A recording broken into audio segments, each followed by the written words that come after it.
Hello students, today we'll be starting a new chapter in SS Standard 6. Chapter number 4 we are going to start and the name of the chapter is Beginning of a Human Life. अभी chapter के नाम से ही पता चलता है इस chapter में human life कैसे इवॉल्व हुई, ह्यूमन बीइंग कैसे डेवलप हुए, उसके बारे में डिटेल में पढ़ा है. तो that is the name of the chapter is beginning of human life. Is it clear? Okay, so let's start. How does the human life actually begin? Okay, हम लोग को बेसिकली प्री हिस्टोरिकल लाइफ के बारे में evidence मिलते हैं. हमको पता चलता है कि क्या क्या चेंजेस है over the period of the time. मतलब इतने सालों में क्या क्या मैन में चेंजेस आया. अपन सबको पता है, ऐसा बोला जाता था कि मैन पहले एप थे, मतलब जो बंदर होते हैं, मंकीज थे. ठीक है, फिर धीरे धीरे डेवलप हुआ, कैसे क्या हुआ, हर फेस ऑफ द मैन. पहले अभी जैसे क्लोथिंग अपन पहनते हैं ऐसे थोड़ा ना क्लोथिंग पहनते होंगे, तो राइट. तो धीरे धीरे मैन डेवलप हुआ. तो ये जो over the period of the time इतने सालों में जो बदलाव आया है उसके एविडेंस अपने पास है. The evidence of prehistorical life of man which tells us about the changes which have come in the life over the year. मतलब हमारे पास evidence of prehistorical life of man, मतलब हिस्ट्री लिखी गई उससे भी पहले. प्री मतलब पहले, हिस्टोरिकल मतलब हिस्ट्री लिखी उससे भी पहले. तो pre historical life of the man मतलब जो भी मैन की प्री हिस्टोरिकल लाइफ थी उसके बारे में अपने पास एविडेंस है. मैन कैसे डेवलप हुआ, मैन में क्या क्या चेंजेस आए उसके बारे में अपने को पता है. ठीक है, ये जो प्रोसेस ऑफ इवोल्यूशन है उसको मिलियंस ऑफ इयर्स लगे. इवोल्यूशन मतलब क्या होता है? कोई भी चीज यहां से स्टार्ट होकर अगर यहाँ आ गई बदलते बदलते तो उसको बोलते हैं इवॉल्व होना. एक छोटा सा बच्चा ऐसे फॉर एग्जाम्पल वो जब बॉर्न होता है वो किसी दूसरा होता है, हाथ ऐसे करके धीरे धीरे बड़ा होता है अडल्ट बनता है, मैन बनता है. तो यहाँ पे ये बच्चा इवॉल्व हुआ धीरे धीरे उसमें प्रोग्रेस हुआ, धीरे धीरे उसकी डेवलपमेंट हुआ, बॉडी में भी physical development and as well as mental development. तो जो भी धीरे धीरे बदलाव आते हैं उसको बोलते हैं इवोल्यूशन. तो यहाँ पे यही बात बोले जो मैन का इवोल्यूशन है उसको मिलियंस ऑफ इयर्स लगे. मतलब मिलियंस ऑफ इयर्स के बाद आज अपन जो मैन देख रहे हैं, मतलब आज अपन जो ह्यूमन बीइंग है, हम लोग पहले ऐसे नहीं थे. बहुत साल लगे धीरे यहाँ तक पहुंचने में, इवोल्यूशन होने में मिलियंस ऑफ इयर्स लगे. ओके, हम लोग को मैन की अर्ली लाइफ के बारे में पता चलता है from the tools and weapon found. Usually हमको कैसे पता चलता है कि उस जमाने में लोग क्या कैसे रहते होंगे?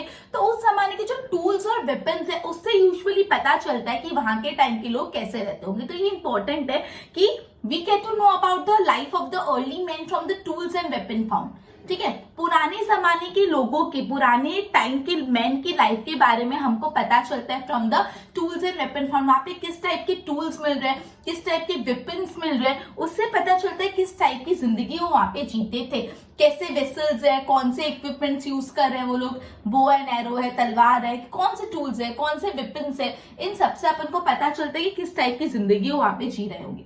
अभी ये जो एज है हिस्टोरियन, मतलब जो एज की हम बात कर रहे हैं वो एज को हिस्टोरियन स्टोन एज बोलते थे. कौन सा age? Stone age. Stone age मतलब एकदम पुरानी age. Stone age, prime age आया, अलग अलग एज आते हैं. ठीक है, तो जो सबसे पहला वाला था वो कैसा था? Stone age. स्टोन एज मतलब पत्थर का. स्टोन मतलब क्या होता है? पत्थर. सब चीज पत्थर की थी. अभी तो ना पत्थर से चीजें बनती, तब सब पत्थर से बनती थी. Stone age. अब जो स्टोन एज है उसको फर्दर 3 पार्ट में और क्लासिफाई किया. Old stone as. Old stone as में कौन आ जाता है? एकदम हंटर गैदरर्स जो हंटिंग करते थे, कहीं से रॉ कच्चा फ्रूट्स उठा के खा लेते, एनिमल को मार के खा लेते या पेड़ों पे से कुछ उठा के खा लेते. हंटर गैदरर्स मतलब जो हंटिंग करके जो भी आजू बाजू मिला खा के अपना जीवन निकालते थे. तो ये वाली जो थे वो कैसी थी? ओल्ड स्टोन एज, एकदम ओल्ड स्टोन एज. फिर बीच में आता है मिडिल स्टोन एज और the last one is new stone as. New stone as में यूजुअली हम उसको फार्मर्स एज भी बोलते हैं, जहाँ पे धीरे धीरे तब तक लोगों ने फार्मिंग करना सीख ली थी. फार्मिंग करके अलग अलग प्रोडक्ट प्रोड्यूस करते थे और उसको कंज्यूम करते थे. समझ आया? तो basically again this answer is very important 1 mark के लिए कि जो स्टोन एज है उसको कितने पार्ट में डिवाइड करा गया और वो कौन से 3 पार्ट है. तो स्टोन एज को 3 पार्ट में डिवाइड किया और वो 3 पार्ट है ओल्ड स्टोन एज और ब्रैकेट में लिखना हंटर एंड गैदरर्स. फिर है middle stone age and the last one is new stone age, जिसमें आपको ब्रैकेट में लिखना है farmers age. Old stone age जो एकदम हंटर गैदरर्स टाइम की हंटिंग करके कुछ भी मिला उसको खा के जीवन निकालते थे. Middle stone as. फिर न्यू स्टोन एज मतलब धीरे धीरे फार्मिंग तब तक डेवलप होगी जिससे उसको फार्मर्स एज बोलते हैं. ठीक है, ओके. इसके बाद है man gain knowledge and skill as he try to overcome various difficulties in life. मतलब अब अपन को तो बहुत सारी चीजें अवेलेबल है. ठीक है, अपन को तो बहुत सारी चीजें अवेलेबल है, अपन को पता है बिजनेस कैसे करना है, वी अर्न मनी, फूड कैसे चाहिए तो we go to a kirana store and buy the fruits, और we go to a vegetable shop और वहां से वेजिटेबल ले सकते हैं, अपने पास फायर है उसको कुक मतलब गैस स्टव पे कुक करके खाते हैं, कंज्यूम करते हैं, सोते हैं अच्छे से, हर चीज होता है। लेकिन पहले ये सब चीजें आती नहीं थी कि कौन सी चीज खा सकते हैं, कौन सी नहीं है, कौन सी एडिबल है, कौन सी पॉइजनस है, ये सब पता नहीं थी। तो मैन को बहुत सारी डिफिकल्टीज होती थी। अब ये डिफिकल्टी सॉल्व करते करते मैंने अलग अलग चीजें इन्वेंट की। वैसे भी जब भी कोई डिफिकल्टी आए, उस डिफिकल्ट को सॉल्व जब आप करोगे तो आप कोई नई चीज इन्वेंट कर लेते हो कि अच्छा ये ऐसे भी हो सकता है, समझ आया। तो कभी सपोज से फॉर एग्जांपल आप फोन यूज कर रहे हो, आपको कोई चीज सेंड करना नहीं आ रही है, कोई इशू आ रहा है, आप ट्रायल एंड एरर कुछ ना कुछ करते जा रहे फिर अचानक से हो जाता है, तो आपको पता चला अच्छा ये चीज ऐसे होती है क्या। तो आपको पहले प्रॉब्लम आई तो आपने उसको सॉल्व करने की कोशिश की तो आपको रास्ता मिल गया। ये तो बहुत मॉडर्न वर्ल्ड है ना, लेकिन तब के जमाने में लोगों को खाना कैसे खाना है, रहना कहाँ पे, पानी कैसे पीना है, ये सब भी प्रॉब्लम्स मानी जाती थी। तो ये सारी जो प्रॉब्लम, ये सारी जो डिफिकल्टीज मैन ने फेस की, और धीरे धीरे मैन ने डिफिकल्टी फेस करते करते अपनी नॉलेज बढ़ाई, अपनी स्किल्स बनाई। Okay, he explore different type of trees and plant, अलग अलग टाइप के ट्रीज, अलग अलग टाइप के प्लांट के बारे में जाना कि ये टाइप का ट्री होता है, ये टाइप का प्लांट होता है। आज तो अपन को पता है कि ये प्लांट ये प्लांट वो है, प्लांट में रूट्स होते हैं, सॉइल, सब मतलब डिटेलिंग पता है कि भाई ये इस चीज को खा सकते हैं, इसको नहीं खा सकते। तब पता नहीं था क्या खा सकते और क्या नहीं खा सकते, समझ आया। He also learned whether fruits and leaves were edible, medicinal और poisonous. उन्होंने तब सीखा कि जो भी हम फ्रूट्स खा रहे हैं या जो भी हम लीव्स खा रहे हैं, क्या वो मेडिसिनल है, एडिबल है या पॉइजनस। एडिबल मतलब जिसको हम खा सकते हैं, कोई कोई मेडिसिनल होते हैं, कोई कोई ऐसे लीव्स होते हैं जिससे कोई दवाई बन सकती है, कोई कोई पॉइजनस होते हैं जिसमें जहर होता है, खाने से बीमार पड़ सकते हो या कुछ और भी सीरियस कॉन्सिक्वेंसेस हो सकते हैं। तो अभी तो हमको पता है कि पॉइजनस है कि नहीं, लेकिन तब नहीं पता था। तब धीरे धीरे मैंने डेवलप करा कि कौन सा लीव एडिबल है, कौन सा लीव पॉइजनस है, और कौन सा लीव और फ्रूट्स मेडिसिनल है। कौन से लीव्स और फ्रूट्स को हम एडिबल है मतलब खा सकते हैं, पॉइजनस मतलब जहर वाले नहीं खा सकते, और मेडिसिनल मतलब जिससे दवाइयां बन सकती है। धीरे धीरे मैंने ये डेवलप किया। और तब लैंग्वेज नहीं होती थी, we can communicate this way, अपनी जो स्पीच डेवलप हुई तभी नहीं थी। तो अपनी नॉलेज शेयर करने के लिए ह्यूमन बीइंग क्या यूज करते थे, साइन लैंग्वेज, कि कुछ भी मतलब दिस और दैट एनीथिंग, साइन लैंग्वेज। तब लैंग्वेज स्क्रिप्ट डेवलप नहीं हुई थी। तो जो भी कोई इंसान नॉलेज गेन करता था वो ऑब्वियसली दूसरे से शेयर करेगा। तो वो अपनी नॉलेज कैसे शेयर करते थे, with the help of sign language अपनी नॉलेज शेयर करते थे, ठीक है। ओके, अब मैं एक जगह से दूसरी जगह मूव करता था इन सर्च ऑफ फूड, मतलब खाने पीने के लिए। वो एक जगह नहीं रहते थे पहले, अपन तो कैसे अपने होम में रहते हैं, मस्त खाना पीना सब आ जाता है। तब क्या होता था, मैं एक जगह से दूसरी जगह मूव करता था कि जहाँ पे उसको खाना मिल जाए। आज यहाँ पे खाना मिला तो आज रह ले, फिर वापस कल सवेरे निकल गए, फिर कहाँ खाना मिला। तो in search of food man हमेशा एक जगह से दूसरी जगह मूव करता था और gradually settled in the area near river. अब यूजुअली वो धीरे धीरे कहाँ सेटल हुआ, नदी किनारे वाले एरिया में सेटल हुआ। अपन हमेशा कोई भी सिविलाइजेशन या कोई भी जगह डेवलप होती है तो on the bank of river होती है, नदी किनारे होती है। क्यों? बिकॉज सबसे जो इंपॉर्टेंट चीज है ना लाइफ में वो वाटर है। मैन फूड के बिना थोड़े दिन सर्वाइव कर सकता है, लेकिन वाटर के बिना बिल्कुल नहीं। तो इसलिए जो मैन है स्लोली ग्रेजुअली कहाँ पे सेटल होने लगा है, रिवर के यहाँ पे, रिवर बैंक के यहाँ पे, जिससे जो वाटर है, जो सबसे एसेंशियल कंपोनेंट है पानी, वो मिल पाए। तो ये ध्यान रखना, ग्रेजुअली वो रिवर एरिया के यहाँ पे सेटल हुआ because water is essential for survival. जीने के लिए पानी तो चाहिए, इसलिए मैंने एक जगह से दूसरी जगह मूव करते थे और धीरे धीरे जो रिवर बैंक्स होते, रिवर के किनारे, वो धीरे धीरे सेटल होने लगे। समझा? अब अपन पढ़े टूल्स एंड वेपन्स। तो बेसिकली ऐसा बोला है, major part of the information about the we have about primitive man is to tools and weapons use। मतलब हमको primitive man के बारे में ज्यादा से ज्यादा इंफॉर्मेशन मिल पाती है from the tools and weapon they use. किस तरह के वो टूल्स और किस तरह के वेपन्स यूज करते थे, वो बात अगर अपन को पता हो तो अपन ज्यादा से ज्यादा प्रिमिटिव मैन के बारे में इंफॉर्मेशन गैदर कर सकते हैं।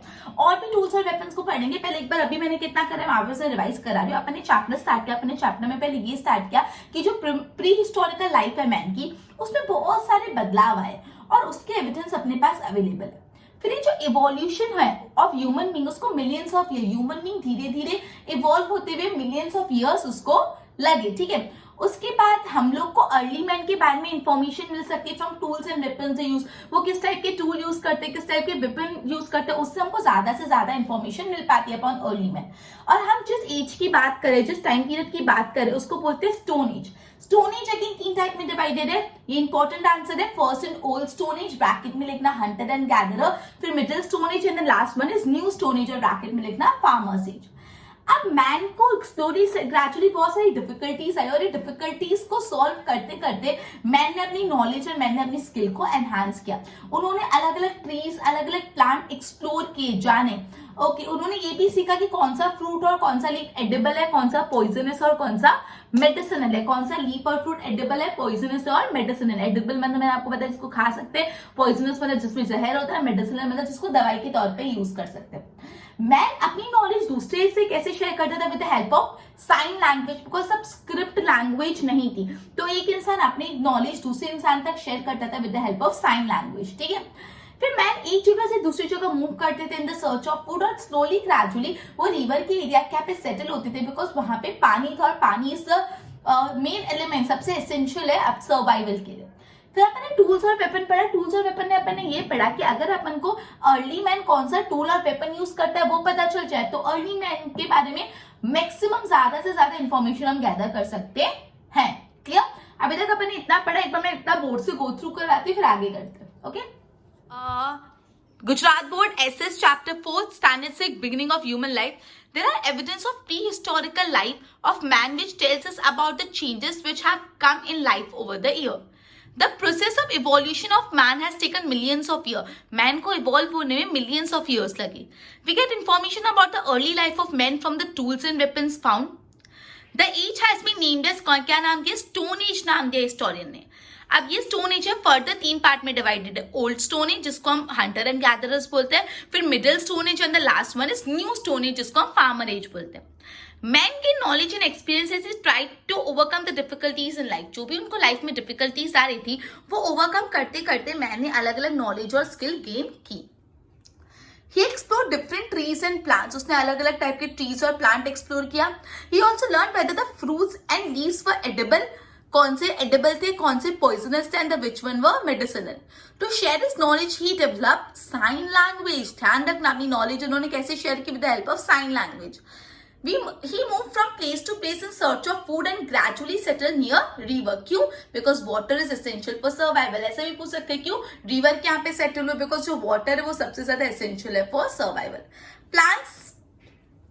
Tools and weapon. The major part of the information about the primitive man can be obtained from the tools and weapon he used, right? Okay, एक बार इसकी notes बनाओ फिर अपन आगे continue करते हैं इसको।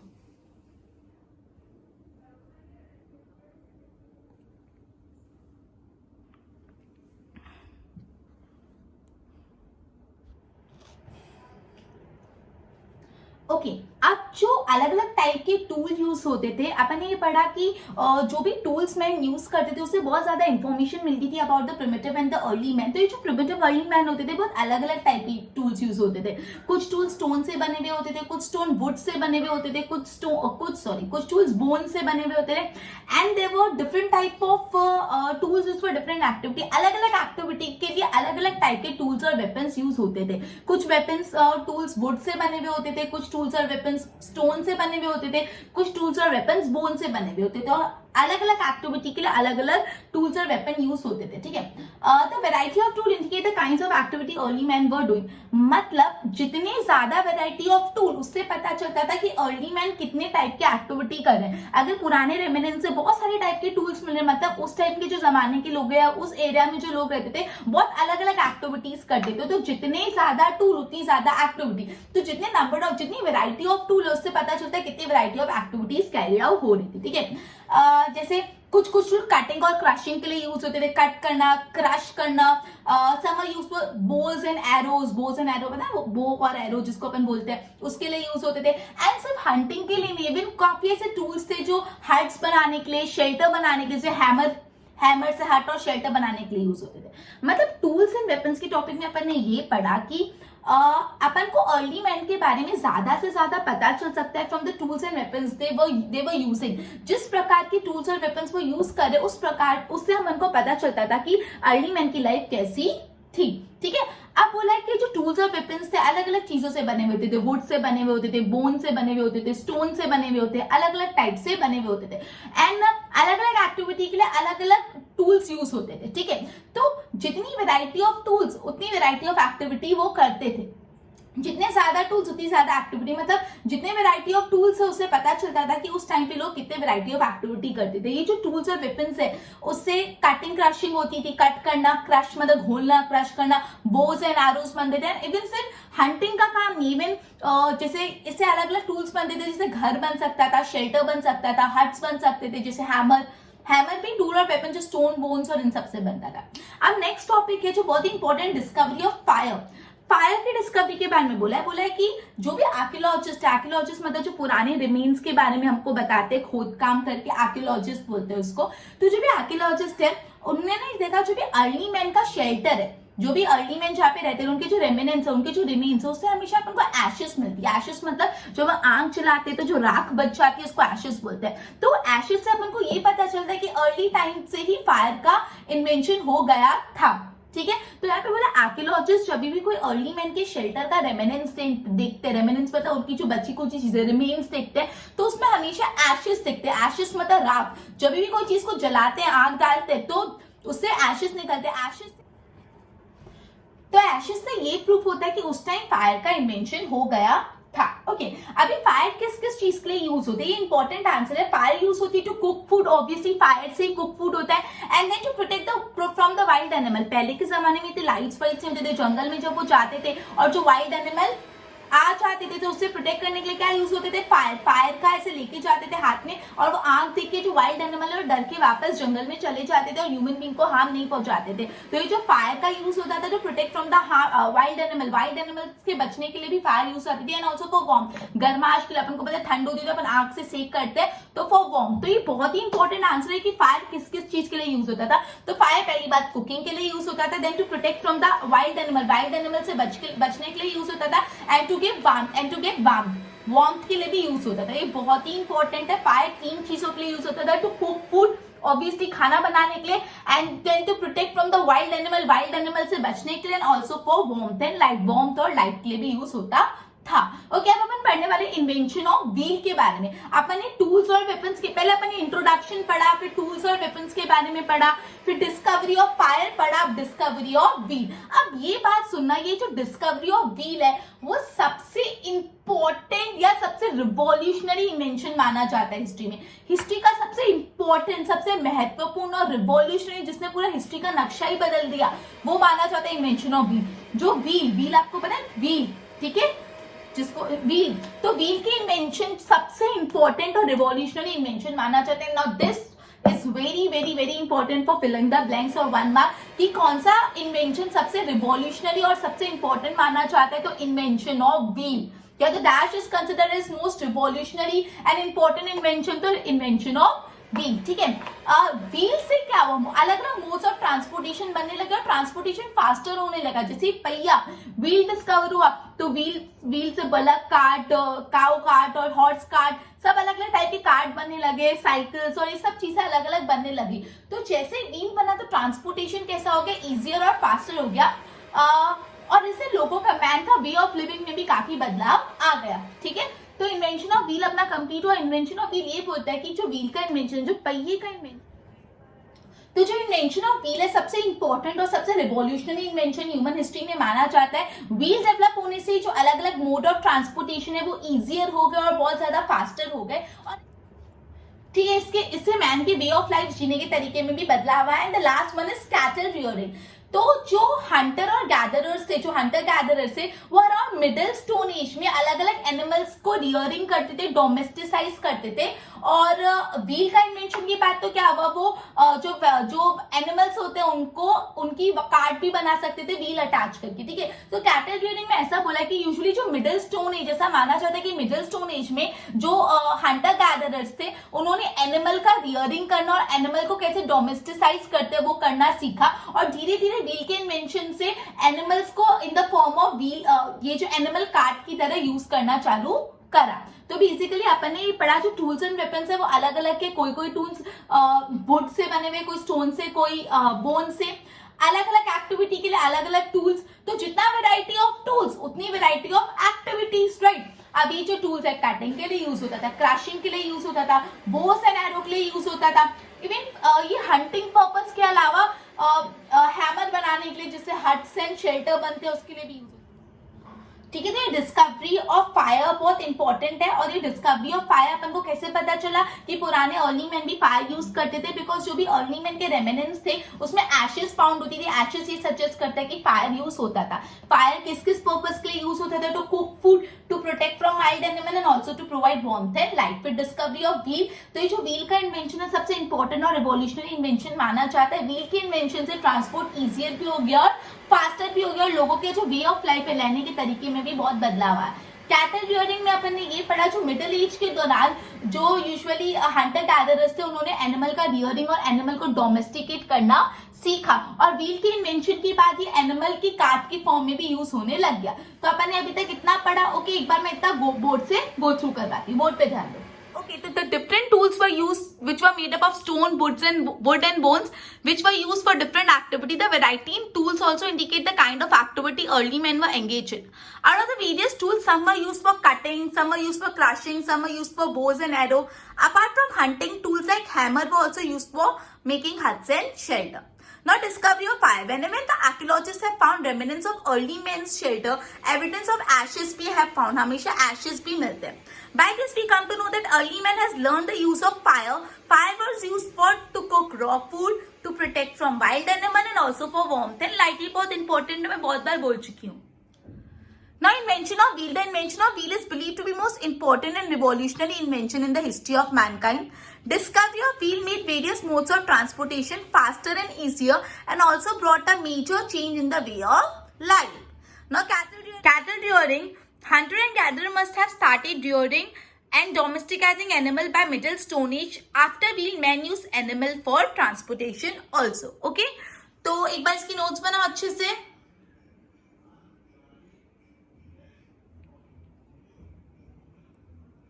ओके, तो बेसिकली आज अपन ने पहले ये इंट्रोडक्शन देखा कि अर्ली मैन का इवोल्यूशन कैसे हुआ, टूल्स और वेपन्स वो कैसे यूज करते थे, इन सब के बारे में पढ़ा. फिर अपन ये पढ़ा, मैंने अलग अलग टाइप की डिफिकल्टीज फेस की, जिससे अलग अलग नॉलेज और नॉलेज एक्वायर की. ये जाना कौन सा प्लांट, कौन सा फ्रूट पॉइजनस है, कौन सा ईटेबल है, कौन सा मेडिसिनल की तरह यूज होगा. उसके बाद अपन ने पढ़ा ये जो अर्ली मैन थे वो साइन लैंग्वेज के थ्रू अपनी जो नॉलेज है वो कन्वे करते थे एक दूसरे से. टूल्स और वेपन्स के बारे में पढ़ा. फिर अपन ने इन्वेंशन ऑफ फायर के बारे में पढ़ा, इन्वेंशन ऑफ व्हील और कैटल रियरिंग के बारे में पढ़ा. इतना कंटेंट अपन ने कवर किया है, बाकी का कंटेंट अपन नेक्स्ट सेक्शन में करेंगे. Good bye.